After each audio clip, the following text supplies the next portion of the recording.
people have been asking us, where a dairy farmer has equipment, maybe just to do a bit of an explanation of it or a bit. So, like, I'm just looking at your Yeah, the cubicle better. We were finding we were going around with the bucket and scraper, with 300 cows. We only got that there last year, the year before. Yeah. Yeah, it's a big time saver on the whole thing. It scrapes, it blows out the dust, and it brushes the cubicles like twice a day. Twice a day when in the milking area, and the dry coat's in. We just do it once a day. Saves time. Oh, it does majorly saves time. Yeah. But finding the right stuff to go into it is an important part of it too. The right sawdust lime combination. If it's too dead or too light or what? It has to be kind of a good bit. It has to be light, and it has to be. Otherwise, the chute will block or whatever like that. Yeah. But it just finding the right. Combination. The right combination of it. Like you can go straight sawdust, or you can go straight. The straight lime is very dangerous. Like straight hydrated lime, like is just too dusty altogether. Okay. Yeah, but other than that, it's just they're a good machine. Like. Yeah. So your John Deere then, this is, how long is this in the family? This is the talk of the parish back in 1989, 1990. Go away. Yeah. Beautiful tractor in its day. Yeah. He was Bought from new? Bought from new, yeah. Yeah. It was, what is it, 24 or 5,000, I think, right. pounds at the time. Yeah. At that time. Yeah, the talk of the parish. Yeah. SG2 cab, is it, or is? Something like that. Like, yeah. Yeah. It does all the power washing. It used to do all the fertilizer spreading with the Vicon spreader. And did a lot of the topping. It's doing power washing and agitating and generator now. So it's still has a role to play. It still has a role to play. Yeah. Yeah. We put new tyres on it lately, like, so it's kind of give it a lease of life again. That'll stay in the family for a while, so I think so. Yeah. But it's just you started there, bang on every time. Never touched the engine on it yet. Yeah. It's a good bit of work done, like. Yeah. Keep it on the roof. It's always on the roof. Okay. Isn't it very rarely outside on the weather? Yeah. So you kind of looked after it kind of that way. Yeah. Yeah. So your agitator NC. Do you pump or tank the slurry yourself, or do you get someone to do it? No, it's all I do. All the contractors. Yeah. It does all. I just have it ready for him. Yeah. Kind of a way. With the new parlour, there's a lot of parlour washings going out every 3 or 4 weeks. So I kind of have to. The implements, the big one at the back there is for the straw bales. Yeah. Lifting straw bales off the trailer. Yeah. So that was kind of homemade. This one here is the small 2-spike. It's for stacking them inside in the shed. Right. When you get to near the roof, just stacking them inside in the shed. So the big one again then, what's that doing differently then? For the straw, taking off the trailers. Okay, the square bales? The square bales, off the trailers. Okay. Where are you buying them from? John Dillon McCarthy, it's all local straw kind of at the moment, the last number of years. Yeah. You've a wall plough, have you? I had a mall plough. I got it a number of years ago to lay pipes more so than to actually mall plough. But or keeps can torque. Yeah. We laid a bit of pipe in it, but I wasn't able to get the depth. Yeah. Because it wasn't vibrating. Just get to sit down below. Yeah. Wasn't able to get the depth of the whole thing. But Terra did it come back in and just blasted it all in. Like. Yeah. So the double bale handler. Yeah, I used to do a lot of that when the bales came in at the start. I had to do a lot of it. Yeah. With 2 on the back and 1 on the front, and then the bale chasers came in. So they did it. You put you out of business. Out of business. Yeah. But it did its job. Yeah, it did its job. Like. Yeah. Yeah. The bucket I was on the older tractor. The scraper my uncles used to buy for scraping out these sheds down below. Yeah. He bought that, and that's still there. Just keep the rubber changing it and that kind maybe of thing. the skids. I'd never used it. Yeah. Pallet forks. More. An old buck rake. The more topper, we'll say. It's just top and ground. I don't generally cut silage with it. It's just more for topping. Yeah. What make is it? Pottinger. Right. Did you buy it new? It was a 4 metre one. Yeah. We got it new. Yeah. Yeah. Yeah. I got that in maybe that's nearly. Jesus, 2004 or 5, I'd say. Right. Yeah. So quickie loader for your John Deere. Quickie loader for the John Deere, that came with it when I bought it in 2017, 18. Yeah. It's a good backup to have. Yeah. If the loader breaks down or something like that. Yeah. So it has been useful, has it? It has been. You use Yeah. it there, especially when going fencing. Maybe if you want to do repair fencing, you can take the post with you, Yeah. put on the post driver, and Yeah. off you go and carry Yeah. it and stuff. But generally, once you have a loader, you kind of never go back to this. I know. It's just that bit different. But it's a good backup to have, like. Yeah. And does it attach pretty quickly to the tractor? It does, yeah. Yeah. Same as putting on an implement at the back, like. Yeah. So it's just. Not like the loaders years and years ago. Yeah. You're hopping No, off it. it's quite simple, like. Yeah. So So your main tractor has been serviced at the moment, anyway, by Geary's. main service, yeah. What tractor is it? It's a 125R. Yeah. It's only it's a 4-cylinder, but it's adequate for what I need it for. Yeah. Mainly spreading fertilizer, is it, or what? Or It's during the winter time. It's on the diet feeder. oh yes. Yeah. Then it's spreading fertilizer, and then it's spraying, and then it's it can be topping or Yeah. And probably depending on too much. Do I get a second one like it, like just to have it? Yeah. Just to have not having to swap over, because when it's on the diet feeder in February, and you want to go spreading fertilizer, just It's a bit of hassle taking it off. hassle taking it off, and you put on the fertilizer spreader, and then you put it all back on again. You're losing an hour, and that's hours valuable. Whether you can just send the tractor with a second one and go like, and just different things as that. But do I buy a machine or do I put a calf shed? I know. It's more exciting to buy a new tractor. For a hole for money. I suppose again, like all equipment, the key is the service that you get. Oh, totally. Yeah, and Geary's have it. Yeah. Good service. I don't, that's what, you ring them and they tell them it's serviced and they come and fix it. Like. Yeah. Yeah, that's the same, and the gator as well. Like the gator is more important than the tractor. Yeah. Okay. Definitely the gator's on morning, evening, twice a day. Going for cows, locking them in, fencing, putting up reel posts, going for feeding calves. Yeah. It's going every day, like. I know. And they do put up big kilometres, don't they? They do, yeah. What is it? There's 3,500 hours up in the gator at the moment now, like. Right. That was got in 17. Okay. So. Petrol or diesel? It's a diesel again. Yeah. Like, yeah. And safe for kids too, I guess. That's the thing, like. Yeah. It's just, I know they shouldn't be driving it, but they do, like. But they don't drive it on their own, like. So JCB loader. A JCB loader. What age did you buy that? That's a 13 now, and I bought it in 17 as well. Yeah. It was 11,000 hours up on it. Yeah. I bought it about 6,000 hours, or 5,500 hours I probably bought it. But then again, it's uses that the uses for it. Yeah. Endless. Yeah. Loading, feeding, fertilizer spreaders. With the extension, I have an extension over there. It's a lovely piece of equipment for lifting cows out of the slats, or lifting when they're in the back of the cubicles. You can lift them out over it, and if they're down or anything like that, put onto the extension at the front of that. Right. Reliable. Used it for many years. I got it made there a couple of years ago. We'll have a look at it there in a minute. Yeah. But it's just. Yeah, it's reliable. I've a local mechanic, Joe Mackay plant. If anything wrong with it, I can just end it up here. I'm leasing the land from him. He's the house there, the two-story house, just behind the sheds. Yes. That's where Joe Mackay. I've leased land up there. Okay. 50 acres that belong up there, open that. It's now say block, and that's where I've leased. And he's up there at the plant. So if there's any problems, I just ring Joe and tell him there's a problem. Like they're a gift on a farm. They are, yeah. Your tether? The tether, yeah. I bought that. Jeez, I bought that in probably 2015 when I was young and. Yeah, but it's just being able to go to that after they cut it, like I was cutting it before myself with the mower there, and then I was taking it out, and all they do is come in and bale it, like. But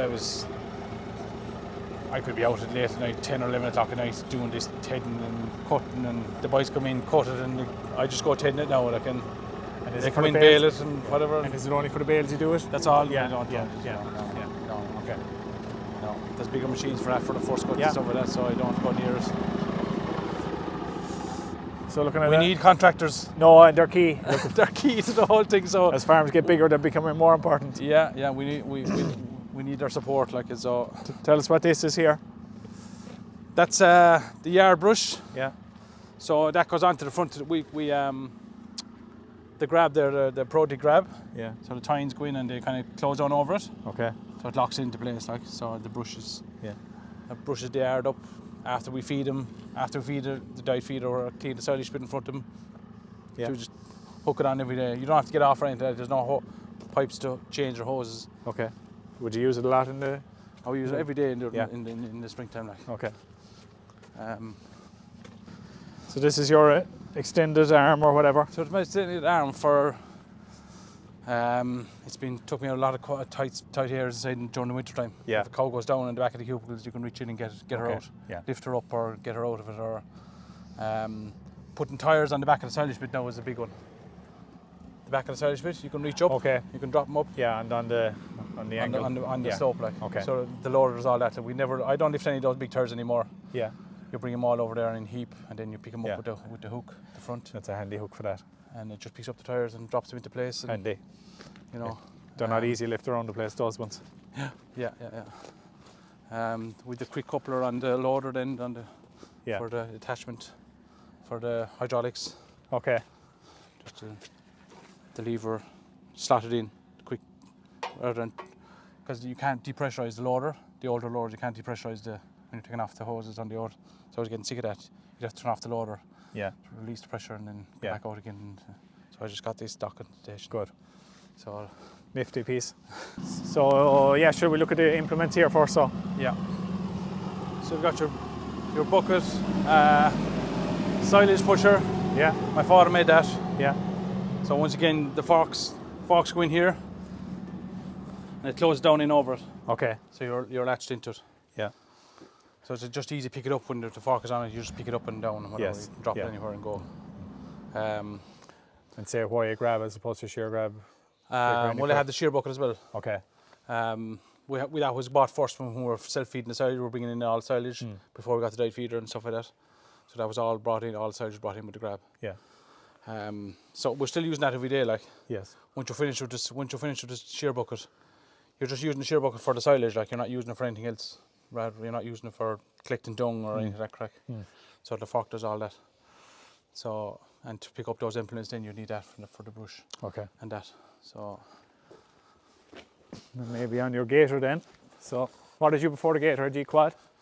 we had a quad, but it got stolen Yeah, out of the yard one April morning. yeah, And man, that Sunday morning, I had to walk for the cows. yes, Big shock opener. yeah, But yeah, the gator it's an essential piece.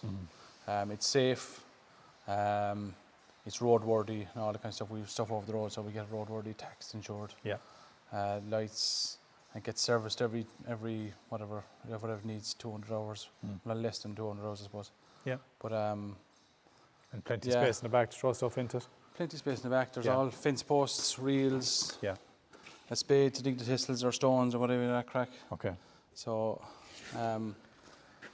yeah, you can hook onto the trailers, car trailers if you want to. yeah. Trailer wise then?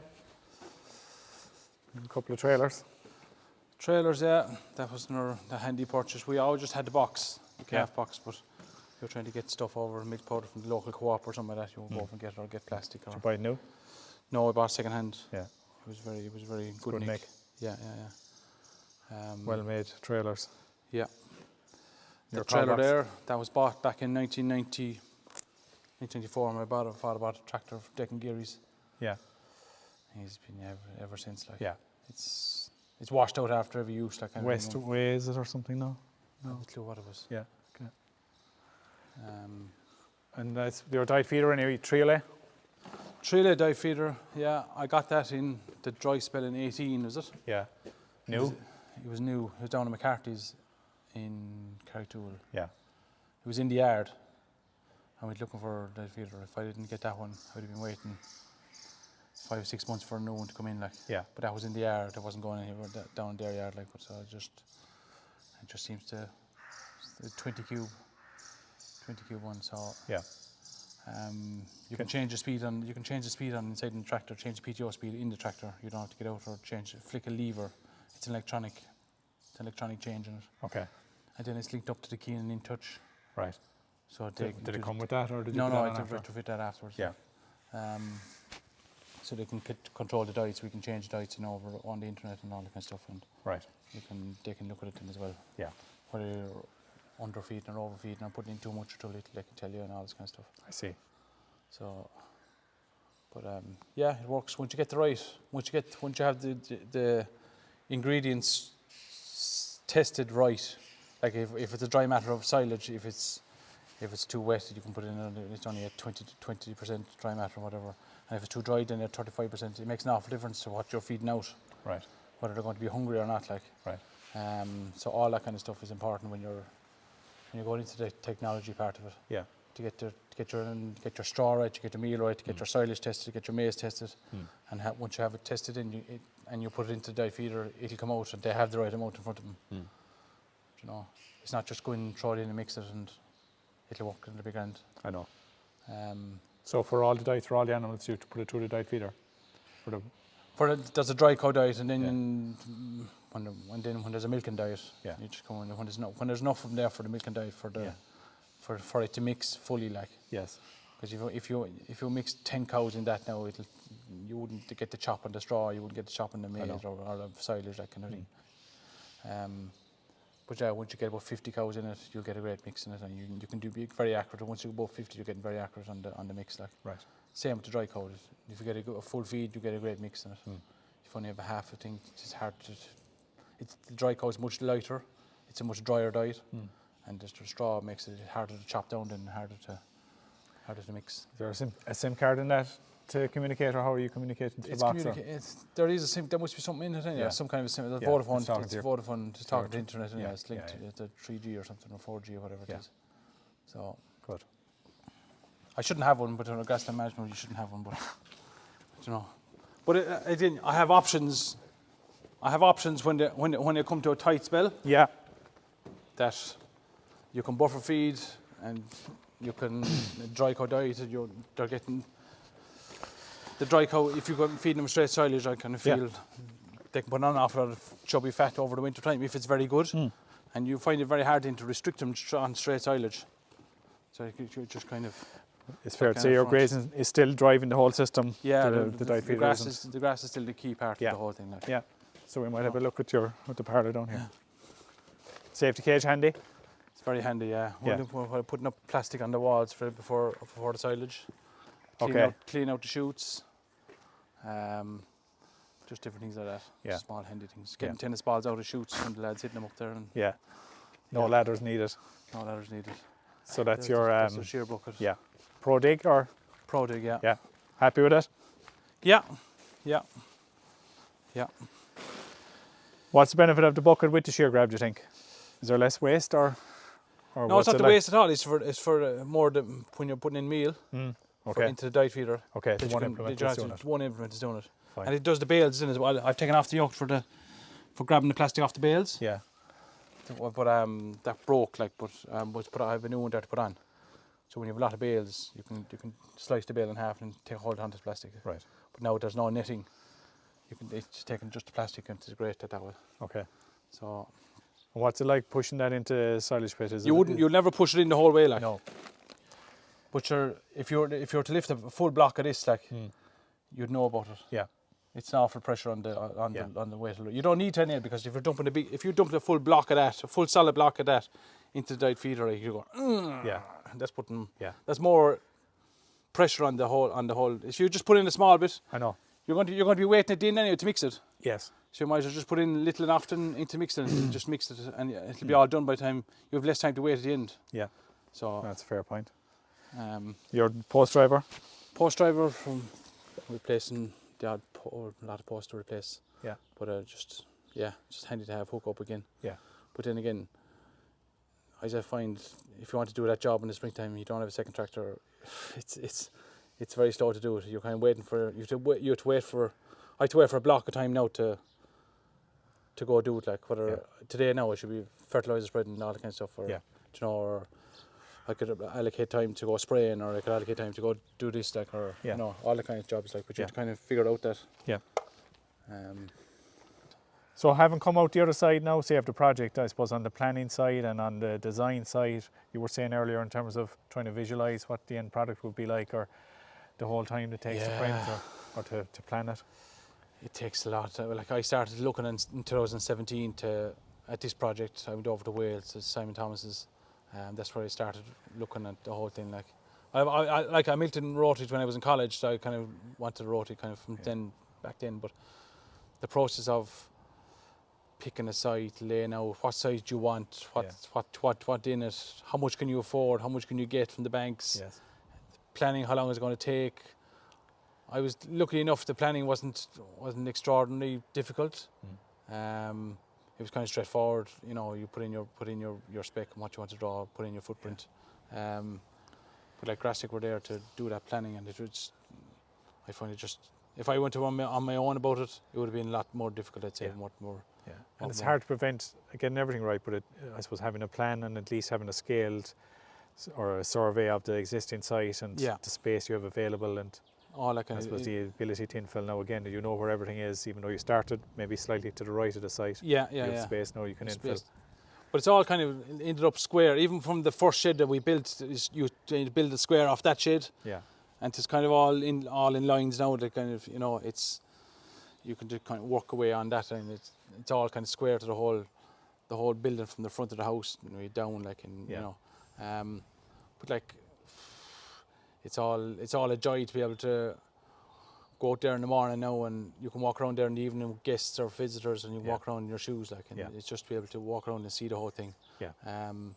But like, yeah, the planning part of it is of utmost importance when Yeah. you're going out doing it, like, yeah. and Explain try it to so see much. a finished product that you kind of want. That this is the one project that I'll never do probably again, like, and Yeah. you know, it's one thing that I want to do right, and it's like some contractors buy tractors, we buy milk and parlour. There's Yeah. a dairy farmer, like, Yeah. and Yeah. you know, it's just one of those things that Yeah. you'd Yeah. like to do right when you're doing it at all. Ah, yeah, Especially it's one of your biggest builds that you'll ever do. It is, yeah. You know, And to try and get it right, spend, try you and know, get it right, it'll and- see you out yeah, and But, have it right when you're at it. have it right when you're at it, Yeah. and enjoy when you've done then, to enjoy the spectacle that you've built, and enjoy the work that you've researched, that you've Yeah. put into the building, Yeah, the people that you've involved in it. yeah, You know, to reward them, and you know, yeah, they're providing a service too. And if you want them again afterwards, like, they'll come to you, like, and they look after you, and you know, and if you were to do it again, that you'd want those fellas back, like, yes. you'd want to get them back, and Yes. they did a good job, and you want to. And a lot of that was local support too, wasn't it? Local It trades, was a lot of electricians. local trades, and like, Yeah. you know, Yeah. they're all around me here, Yeah, like, you yeah. know. So, And that's the benefit for rural Ireland, I guess, isn't it? and that's it, like, Yeah, you know, the dairy you know. farming brings that to people. And that's it. The amount of different industries or companies that were in here. Yeah. Geez, they could fill food scaps, like. Yeah, Do you know, there was an Yeah. awful lot of that. And yeah. It's a huge positive for the industry. yeah, What yeah. it creates for rural Ireland. That's it, like. Yeah, So yeah, in general, I'm delighted with it, like, and yeah, so the family are delighted too, like, but yeah. of course. Good quality of life maybe with it as well. Yeah, then. you're kind of time. building that in this year, like, Yeah. and once everything is settled down, and once everything you've figured out and settled down, and you know, payments get regular. Yeah, Like last year, we're kind of fitting it out, and cash flow kind of went to those kind of things to fit it out, kind of thing. Well, this year, it's just straight farming. yeah, You're paying for what you're paying for the fertilizer, you're paying for the meal, you're Yeah. paying for the bit of sprays, you're paying Yes. for the contractor. There's no, I'm paying for the apartment, I'm paying for, you know, the handrail, you're not paying for I know. all fitting out the kitchens and all the tiles and floors, and they eat up cash. they eat up cash. Whereas Yeah. this year, it's just farming, Yeah. there's no big project major. Good. Do you know, it's just, when you finish that build, that you can see that money is coming in now. Yes. That you can, you know, there's a way forward that you can pay off debt faster, or you can pay off things, and it moves faster then to get out of that Yeah. 5 or 6 year thing that the first years and loans are hard to pay back, Yeah, and it's difficult. But once you get out of that, farming can be profitable, and you can Yeah. see what you're at, like, great. do you know. So look, thanks for having us here today, and we're proud to be some part of it, I suppose. Yeah. We were here a long time ago, and it's good to see the journey continue for the family, and It's hopefully the pass to the next generation. Bring So, it on. yeah. Bring it on. That's No, it. so well done So- on all your work. Yeah, Thank you. it's an enjoyable thing.